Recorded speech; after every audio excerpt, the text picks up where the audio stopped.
Pemirsa, proses restrukturisasi di Garuda Indonesia terus berjalan. Kita akan membahas progresnya bersama Direktur Utama Garuda Indonesia, Irfan Setiaputra. Selamat pagi Pak Irfan, apa kabar? Selamat pagi, kabar baik, alhamdulillah. Baik, Pak Irfan, ini pastinya tidak hanya corporate action, tapi mungkin banyak pemirsa dan juga ingin mengetahui seperti apa kabar dari proses restrukturisasi Garuda untuk saat ini. Dan ini kabarnya juga proses negosiasi ini sedang menunggu 35 lessor, tapi sebenarnya sudah ada 4 lessor besar juga sebenarnya yang sudah mendukung dari Garuda sendiri. Seperti apa secara keseluruhan untuk proses restrukturisasi saat ini, Pak? Ya, jadi seperti diketahui kita kan saat ini mendapat oleh perpanjangan 60 hari dari pengadilan dari PKPU.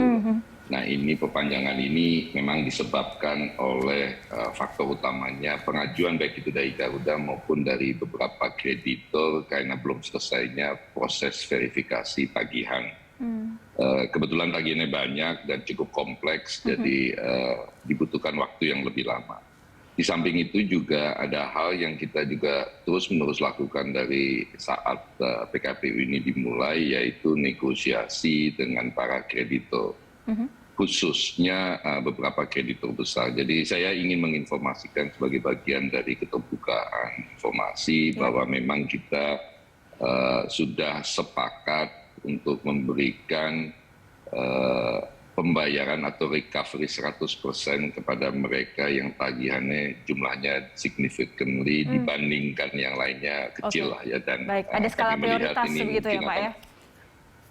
Betul, ini mempengaruhi sekali kemungkinan keberlangsungan perusahaan. Oleh sebab itu kami memberikan penyelesaian secara cash setelah nanti homologasi 100%. Memang yang menantang adalah beberapa kreditur lainnya yang cukup besar, yang cukup alot. Tetapi saya ingin menginformasikan kepada para pemirsa bahwa situasinya sangat positif. Kenapa positif? Karena ketika Anda mendaftar sebagai kreditur di PKPU, pada dasarnya kan Anda ingin menyatakan ke Garuda bahwa saya bersedia bicara mencari solusi. Dan ini yang kita memang sedang lakukan. Saya pribadi sebagai direktur utama terlibat langsung bicara dengan mayoritas kreditur, baik yang besar maupun yang kecil ya. Jadi saya juga nggak pilah-pilah gitu kan. Dan meminta maaf sama mereka bahwa kita ada situasi seperti ini dan menyampaikan tawaran perdamaian kita. Memang betul ada beberapa yang keberatan ya, tetapi setelah kita bicara panjang lebar, nampaknya mayoritas mendukung. Kita lagi banyak bicara lebih detail, angkanya, perubahannya, keinginannya, dan segala macam. Baik, nah ini tadi yang sempat saya tanyakan di awal, ada 35 lessor yang sedang ditunggu proses negosiasinya, tapi 4 lessor besar ini juga sudah memberikan dukungan ya. Boleh kita dapat informasi terkait hal itu Pak, 4 lessor besar ini, dan prosesnya akan seberapa panjang sebenarnya untuk menantikan negosiasi ini tuntas begitu? Ya, jadi khusus lessor karena ini terkait dengan sewa pesawat dan terkait dengan kontrak kita ke depan. Jadi diskusi kita sama para lessor ini agak complicated, agak detail karena ada beberapa hal yang kita ingin mencapai kesepakatan bersama. Yang pertama tentu saja penyelesaian hutang. Ya kan? Yang kedua yang cukup menarik adalah bagaimana kontrak ke depannya, dan kami memang meminta berbasis bisnis plan kita bahwa harga sewa mereka harus diturunkan. Yang kedua, selama masa pandemi ini belum selesai 100%, kita minta pembayarannya variabel sifatnya. Istilahnya di dalam dunia penerbangan itu PBH, jadi pay by hour. Jadi kita hanya akan bayar kalau pesawat tersebut kita terbangkan. Kalau pesawat tersebut kita tidak terbangkan, kita tidak bayar. Jadi ini diskusinya jadi sangat menarik karena kita percaya apabila kita nggak melakukan negosiasi ke depan yang lebih baik, kejadian ini akan berulang lagi. Dan oleh sebab itu khusus para lessor kita banyak diskusi mengenai rencana Garuda ke depan seperti apa. Banyak yang mengatakan New Garuda, banyak yang mengatakan Garuda Transformation. Tapi sebenarnya saya mau ngomongnya bicara simpelnya aja Garuda ke depan. Dan bisnis plan itu sudah kita sampaikan. Jumlah pesawat yang kita hitung menurut kita paling cocok berapa banyak. Tetapi basisnya adalah bahwa bisnis plan ini harus memastikan Garuda ini bisa untung. Oke.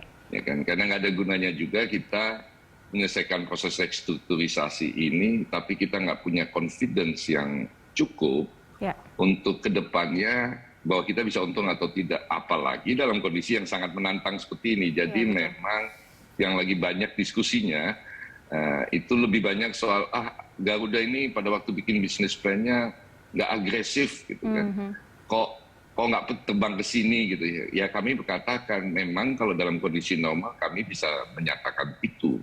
Tetapi kan kondisinya sekarang harus sangat hati-hati, tidak boleh terlalu agresif, tapi tidak juga terlalu konservatif.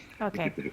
Jadi ini yang menarik diskusinya ini, karena buat mereka keinginan mereka mendukung Garuda itu sangat ditentukan oleh kepercayaan mereka terhadap Garuda ke depan. Ya, tetap terbang dan tetap ada keuntungan di situ. Itulah fungsi dari kita menanti restrukturisasi dari kabar dari Garuda Indonesia seperti apa. Tapi kalau dilihat dari sisi fundamental kabar dari Garuda Indonesia sendiri, secara fundamental seperti apa begitu Pak kondisinya saat ini? Ya, tidak bisa dinafikan jumlah pesawat kita menurun hari ini karena beberapa sedang dalam proses perbaikan, dan memang bagian dari proses yang kita alami hari ini Pak, beberapa penyewa pesawat atau lessor ini meminta kita tidak menerbangkan pesawat karena sudah cukup lama kita tidak membayar sewa pesawat. Baik. Kami cukup berterima kasih kepada mereka yang tetap mengizinkan kita menerbangkan pesawatnya. Dan oleh sebab itu kalau diperhatikan beberapa waktu terakhir ini memang jadwal penerbangan Garuda ini terbatas dan sering penuh. Tapi kami melihat ini justru sebagai sebuah upaya kita untuk sangat positif melihat ke depan, karena isunya tinggal adalah bagaimana kita mencari jadwal lagi yang lebih tepat. Yang kedua menambah frekuensi. Itu yang secara fundamental di dalam sisi destinasi penerbangan atau frekuensi. Tetapi kita juga sangat optimis melihat perkembangan kargo dan kerjasama kita dengan banyak produsen maupun pemerintah daerah dari sisi ekspor ya. Dan juga rencana pemerintah untuk secara perlahan-lahan membuka border kita untuk bisa wisatawan asing masuk.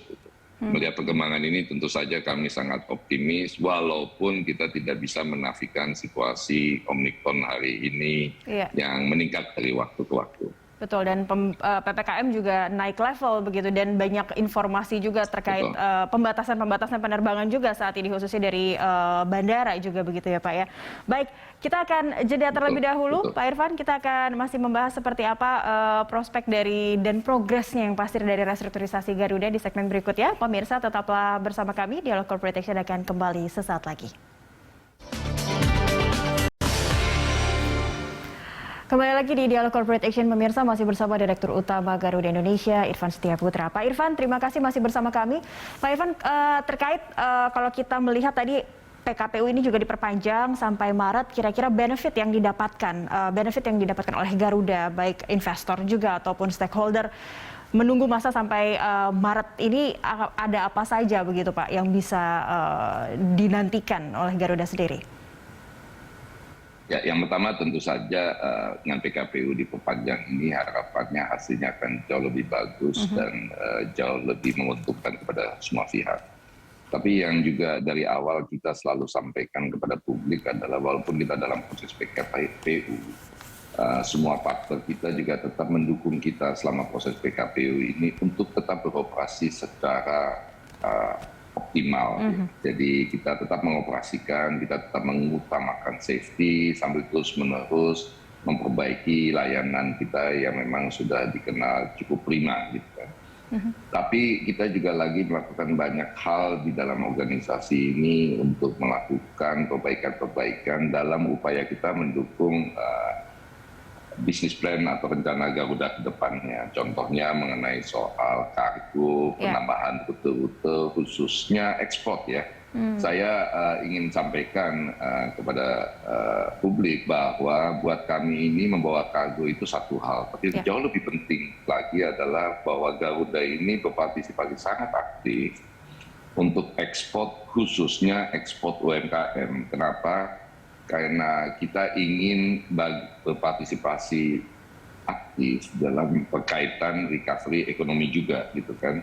Dan kita memberikan beberapa insentif dengan cara membuka penerbangan ekspor langsung dari daerah produsen. Seperti kemarin kita buka juga Semarang, sebelumnya Manado, Denpasar, dan juga Surabaya. Jadi kita berharap bahwa proses ekspor barang-barang produk dalam negeri hasil dari UMKM ini nggak cuman harus lewat Jakarta saja. Itu yang kita terus-menerus lakukan, dan kita memang menyaksikan peningkatan yang cukup signifikan dan partisipasi kita di dalam ekspor ini yang cukup signifikan juga, gitu kan. Tentu saja kita juga partisipasi nih di dunia pariwisata yang menjadi tantangan terbesar recovery ekonomi. Jadi juga diketahui kita juga tetap membangun jalur-jalur penerbangan ke luar negeri untuk memastikan kita siap apabila border ini mulai dibuka. Kemarin kita memang sudah mulai lakukan dari Jepang ke Bali ya. Memang masih sedikit, jangan salah paham, ini baru pembukaan penerbangan, tetapi itu sebenarnya adalah penerbangan kargo Jakarta Narita Jakarta yang kita alihkan sebelum kembali ke Jakarta, ke Bali dulu, gitu kan. Jadi itu penerbangan kargo Jakarta Jepang Jakarta yang selama ini menguntungkan dengan kargo yang jumlahnya lebih dari 25 ton sekali penerbangan. Terus kita tambah dengan memperkenalkan dan persilahkan para turis Jepang untuk kembali ke Bali, gitu. Alhamdulillah responnya baik, memang masih menantang dan selalu menimbulkan tantangan. Tapi Garuda di depannya. Baik, dan Garuda masih mengangkut penumpang dan Garuda masih mengudara di langit Nusantara, itu yang terpenting juga Pak ya. Artinya bisnis kargo yang saat ini menjadi pengalihan dari Garuda begitu, ini masih menjadi, bisa dikatakan menjadi core bisnisnya Garuda untuk saat ini begitu Pak. Dan kalau untuk anak usaha sendiri, anak perusahaan, seperti apa juga sekontributif apa begitu terhadap Garuda untuk saat ini? Karena kita tahu ada Citylink dan ada 5 anak usaha Garuda lainnya. Ya, kalau bicara soal kargo, betul ini jadi salah satu backbone kita. Tapi jangan lupa kita juga udah buka umroh ya. Tentu saja kita berharap haji bisa dilaksanakan tahun ini. Kita bisa mengangkut para calon jamaah yang sudah menunggu lama untuk ke Tanah Suci ya. Ini yang ngantri cukup panjang, jadi kita berharap untuk bisa kita terbangkan. Anak usaha tentu saja semua tahu apa yang dilakukan oleh Citylink dan inisiatif-inisiatif fantastis yang dilakukan Citylink bersama-sama dengan Garuda. Kami akan terus pertahankan itu, kami akan terus kembangkan itu. Dan ke depan tentu saja kita menyadari bahwa market di Indonesia ini mungkin masih market LCC ya, jadi pertumbuhan Citylink kemungkinan besar ke depan akan jauh lebih kencang dibandingkan Garuda. Sementara GMF salah satu anak perusahaan kita yang juga sudah TBK, sudah go-public. Betul, sekarang ini juga memperoleh kepercayaan dan juga fokus ke area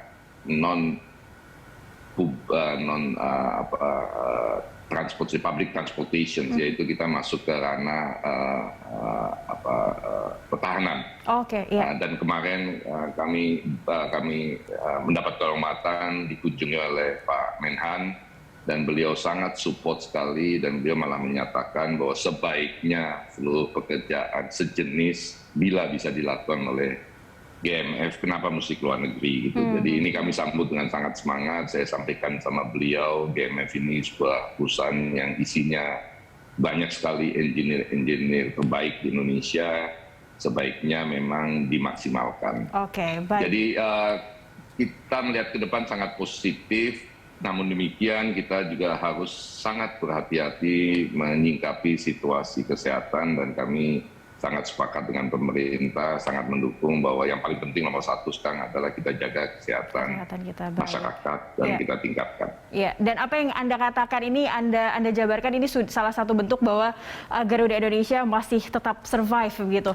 Terakhir yang ini publik pasti juga ingin mengetahui begitu Pak Irfan, armada yang masih berapa jumlah armada yang saat ini tengah beroperasi baik dari penumpang dan juga kargo, dan jalur-jalur atau rute primadona yang saat ini masih terus aktif bisa melayani penerbangan dari Garuda saat ini.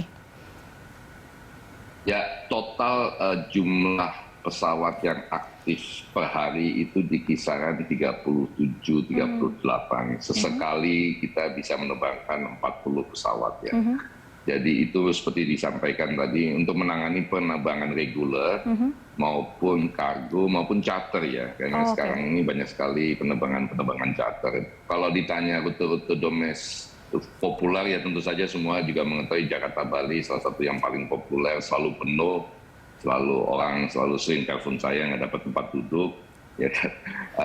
Tapi kita juga pastikan bahwa penerbangan internasional kita yang berbasis kargo ini tetap kita langsungkan seminggu sekali minimal, seperti ke Belanda, ke Sydney, Jepang, Korea, Hong Kong, dan juga negara-negara ASEAN. Jadi ini terus kita lakukan upaya-upaya terhadap itu, tapi kita juga bersiap-siap, teman-teman sekalian, bahwa sebentar lagi akan ada event yang akan meningkatkan nama bangsa, yaitu MotoGP. Baik. Kami menyampaikan komitmen kami untuk mendukung ini habis-habisan.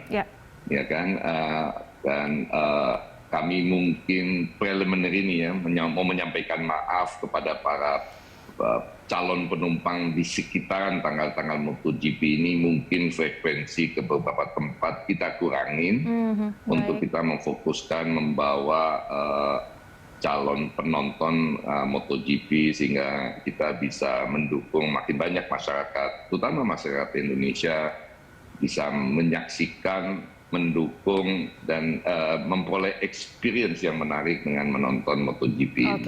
Saya pribadi dan direksi mungkin juga, saya dan direksi kita menyatakan bahwa kalau begitu banyak mendingan kita nonton di TV di Jakarta aja dan memberi kesempatan kepada penumpang dan publik untuk menyaksikan.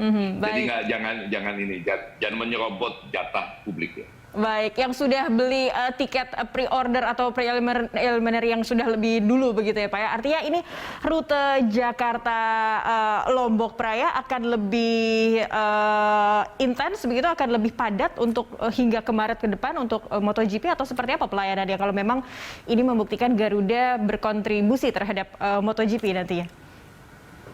Ya, di tanggal-tanggal menjelangkan MotoGP-nya tanggal 20 ya, main race-nya ya. Jadi menjelang tanggal 20 ini kita akan meningkatkan jumlah penerbangan. Kita sudah tingkatkan saat ini dan kita sangat siap untuk menambah lagi penerbangan dari Jakarta ke Lombok maupun dari Surabaya ke Lombok. Yang menarik adalah kita sangat menyiapkan penerbangan ke Lombok pada D-Day-nya tanggal 20 Maret ini. Kenapa? Karena kita menyadari mungkin banyak sekali calon penonton tidak memperoleh penginapan di Lombok. Jadi kita akan membuka beberapa penerbangan dari Jakarta, Surabaya, dan Bali untuk penerbangan day trip. Jadi pergi pagi, pulang setelah race day ya. Jadi setelah main race ya. Jadi malamnya. Ini akan cukup sibuk. Kami menyampaikan ke Kementerian Perhubungan dan teman-teman semuanya sudah sangat siap. Semua excited dan mudah-mudahan publik juga bisa menikmati ini dan bisa terbang ke Lombok pagi-pagi dan kembali setelah main race ya. Baik, tetap dengan dalam kondisi sehat. Terakhir tadi belum sempat terjawab Pak, selain Lombok yang saat ini sedang menjadi primadona juga menjelang MotoGP, ada tidak rute-rute lain khususnya untuk dalam negeri begitu yang masih melayani aktif dan mungkin menjadi primadona bagi para penumpang? Oh, semua rute kita layani. Hanya saja mohon maaf beberapa frekuensi kita turunkan. Tapi saya juga ingin menyampaikan ada beberapa rute-rute yang cukup menunjukkan gejala-gejala menarik. Baik itu dari segi peningkatan maupun penurunan. Sebagai contoh, Ini kita sedang riset peningkatan itu terjadi Jakarta Pontianak. Ya kan, cukup menarik. Mungkin juga karena tahun baru Cina ya, tetapi secara umum peningkatannya cukup baik gitu kan. Yang kita masih khawatir dan mengalami sedikit penurunan, belum drastis, adalah Labuan Bajo. Ini memang diskusinya sedang kenapa kok banyak sekali orang ingin ke Labuan Bajo tapi faktanya nggak banyak. Gitu. Atau jangan-jangan yang naik Garuda nggak banyak, yang naik yang lain yang banyak gitu. Jadi kita juga lagi review ini. Tapi kami kerjasama dengan teman-teman di Labuan Bajo, kita perkuat tim kita di sana karena semua orang sepakat bahwa Labuan Bajo itu akan jadi the next Bali ya. Oke, baik. Kita harapkan ini pelayanan dari Garuda tidak mengalami penurunan begitu, justru terus bisa mengupgrade di kondisi restrukturisasi yang saat ini nanti kita sama-sama begitu ya Pak ya. Baik, terima kasih ya, Pak. Mohon doanya aja, mohon dukungannya. Baik, terima kasih untuk waktu Anda Pak Irfan Setia Putra untuk bergabung bersama kami di Corporate Action. Salam sehat. Terima kasih. Ya baik pemirsa, kita akan jeda terlebih dahulu. Kami akan kembali lagi usai jeda.